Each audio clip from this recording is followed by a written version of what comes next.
Hello everyone, my name is Dr. Fadi Safieddine. I'm a senior lecturer at the University of East London School of Architecture, Computing and Engineering.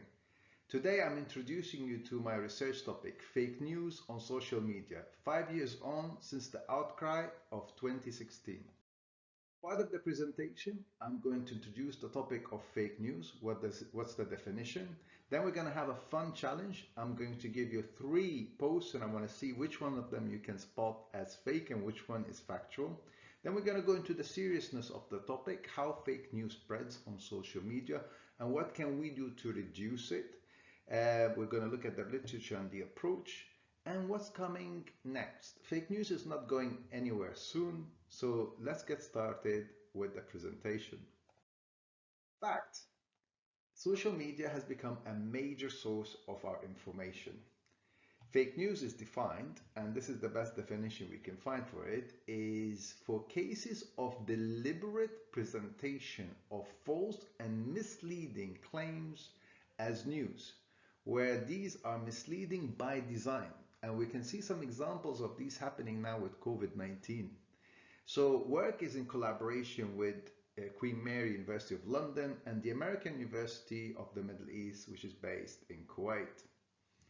So in recent research we did on this topic with students in higher education, we were surprised to find that 40% of our students do not use traditional social media news for their main source of information, which means quite a lot of our students are relying on social media and social media messaging for the news. What's more is that more than half of our students, 53%, do not think fake news online is a problem at all. Take a look at these examples as fake news. Do you think this is fake news? This was shared a lot on social media. It's what we classify as medical news, suggesting that baking soda is efficient in helping cure cancer. And many of these posts urge you to stop chemotherapy or whatever therapy you're getting from your doctors or NHS, saying that they're all liars, they're all trying to make money, and the reality is that just simple baking soda will treat it. This is another story that was popular online. It's in the aftermath of the terrorist attack in Paris. It's picturing Paris as completely empty. Is it factual? It is fake. How can we tell? That's the problem with social media. What about this? This was a little bit of a fun story, but also has a serious side to it. It's an angry professor emails 400 students who didn't attend their English lecture. Again, this is the style of things we see on social media. We see this post, and how can we tell if it's factual or fake? This is my research track. You can see I've been working on this subject as early as 2016, when the problem of social media started becoming an issue, and I've still been researching on this topic as late as 2020, and there's even 2 papers in the pipeline on this subject which I'll mention today. So what is the issue with social media? Traditionally, people try to imagine it as the social contact that we have day to day, which sometimes you can pass a gossip or a lie and it spreads from one person to another. Other researchers try to imagine it as a little bit more complicated, where communications, how we used to have spam emails being sent and copied again and sent. And more recent, they start looking at it as an expansion of information that spreads across many networks. So when I came along back in 2016 to look at it, we were looking at the variables themselves. And we noticed something very quickly when we're trying to map it on a 2D dimensional setting, is that it resembles a lot how disease spreads. And if you imagine a disease meaning someone has a cold or a flu, or as we've been seeing with COVID-19, sometimes people have immunity. They'll get it and they have no symptoms and they never pass it on. That's what happens. Sometimes you see fake news, you ignore it. And that's quite frankly the majority. But other people will take it, they'll share it, they'll send it, and they'll believe it, which is the same thing we have. And then we get people who are well knowledgeable, who know how to search things, who know how to find the source of information. We call them the immunized ones. So quickly I realized there's very big similarities between epidemiology, the science of how disease spreads, and fake news and how it spreads on social media. Especially because with social media, it spreads a lot faster. And we used a software called BioExpress from Edinburgh University, which is traditionally used to simulate, for instance, Ebola virus or HIV virus spread to understand how these diseases spread.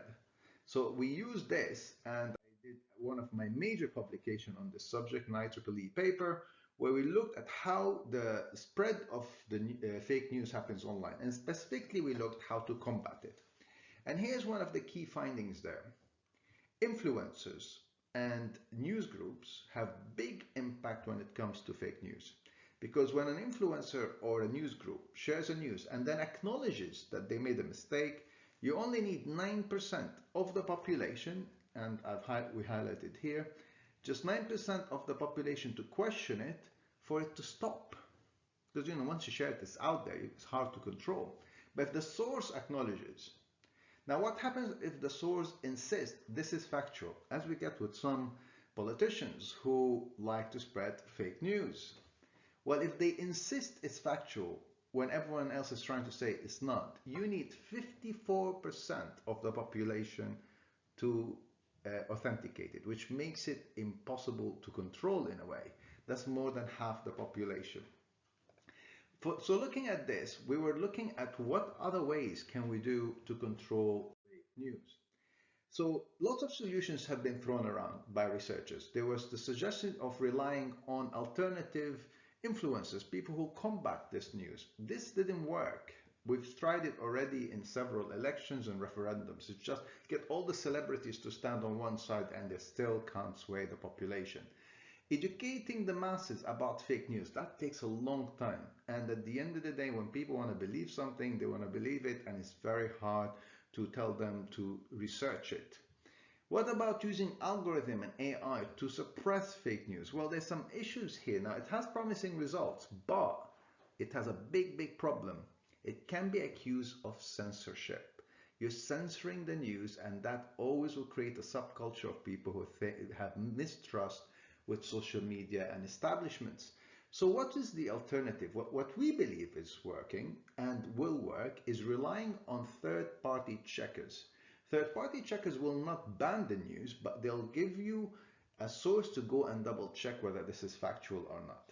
Now, social media have started to use that in an effective way. How did they try to do this? We have Facebook, which started an approach that allows you to report fake news, and we reported that in our literature and research. But it had a little bit of a problem, which we're going to talk about. How did Facebook control it? So traditionally, they used to cover pictures that have violent content. So they've had that for many years. So all they had to do is modify the system to partly cover the news and say that this has been checked by a third party independent fact checkers, and they have verified that this is fake. This is one of the very few social medias that actually did that early on, and they started pushing it in the last 2 years. But as I said, it had a small problem. Well, it's a significant problem in a way as well, is that it took too long from the time that is reported to be reviewed and to return to the system, which meant many times those people who create this fake news, all they have to do is remodify the news a little bit, and they have to wait 3-4 days for it to come back as fake, by which time the news has spread. Still, as bad as this may be, it's still a good step in the right direction. From then, we've done a lot of research, and this is one of our recent publications, where we studied every variable linked to fake news. Variables linked to the user, variables linked to how the posts behave on social media, and variables linked to the policies and actions that social media's platforms do. So what is the next step when it comes to fake news? We know from our research at Queen Mary and the student surveys that we've done is that students, at least, and probably the population as well, do not trust third-party checkers. So when social media are saying this is fake, they don't necessarily believe it, but they still want it. They want it as an option to read further, to see what is out there and someone who gives them an alternative explanation.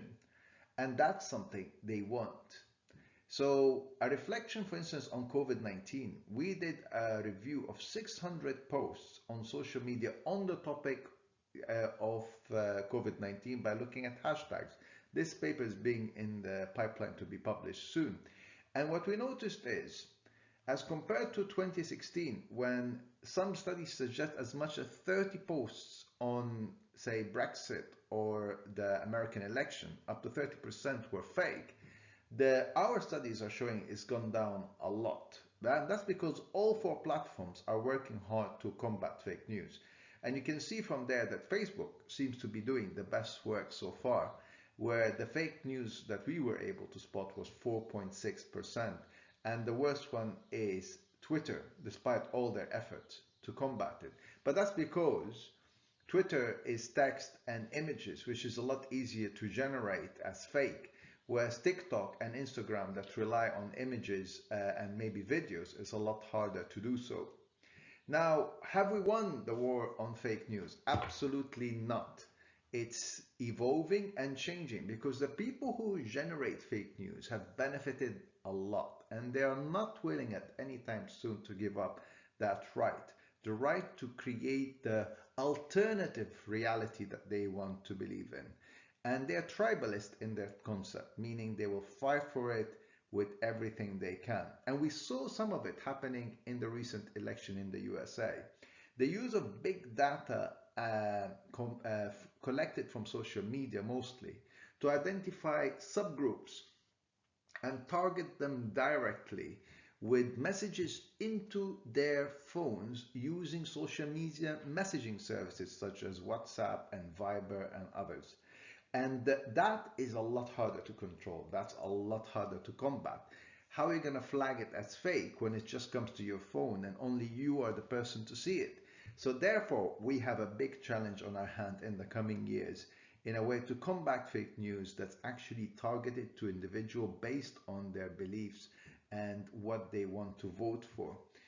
So where does our research lead us? At least my research suggests that we need to have a tool that allows the users to right-click on any post and looking at the similarity of that text and the images, identify where it has appeared before. That's the research I've been focusing on. By listing the facts of that post, where it's been appearing and the content of it, it tends to help the readers decide for themselves if it's true or not. And that's a much easier approach and much straightforward. Next, I'm going to show you a demo of my approach using my website.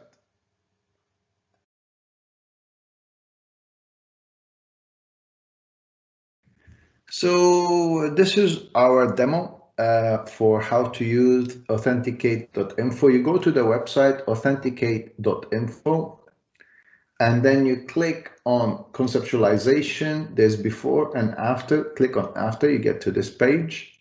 And it's trying to mimic here a social media page. So what you need to do is scroll down the page. And you can see these are the kind of stories you'd see on social media. For instance, you could see a picture like this. It says 2.5-year-old sister being protected by 4-year-old brother during the Nepal. And this is during the Nepal. This was shared a lot. It was viral during the Nepal earthquake. You can right-click, right-click Authenticate.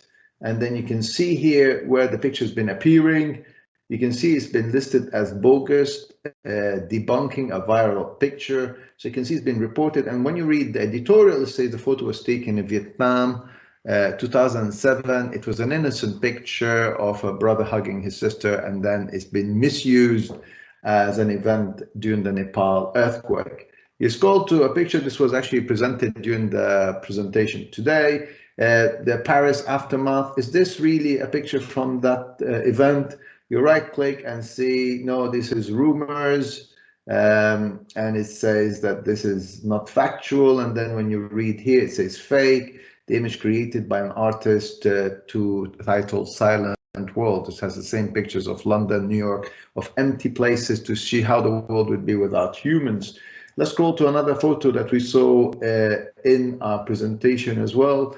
The suggestion that baking soda is a medicine. Again, you right click, you open it, and you can see immediately amazing. You can see some of them saying that this is factual, but the majority are saying it's actually fake. So if you click on any of these links, health websites, they'll tell you it's fake, and here the editorial says it's fake. There's substantial evidence that baking soda does not cure cancer, and you can read further about it. What about the picture of the university where the teacher went there and there was no one, 400 students did not show up? Is this true?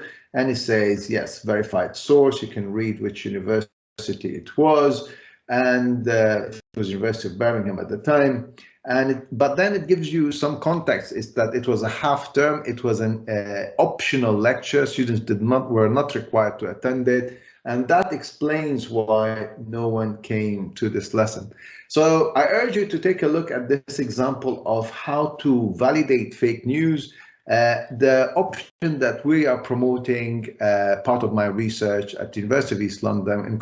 So I hope this presentation has inspired you. And if you want to read more about fake news, I have a very interesting book published online and printed. Many libraries have it around the country, so you can check university library for a copy, including at the University of East London. We have several copies in the library. And if you were inspired by the presentation today, please don't hesitate to email me. And don't forget to watch other UEL masterclasses. Thank you for listening.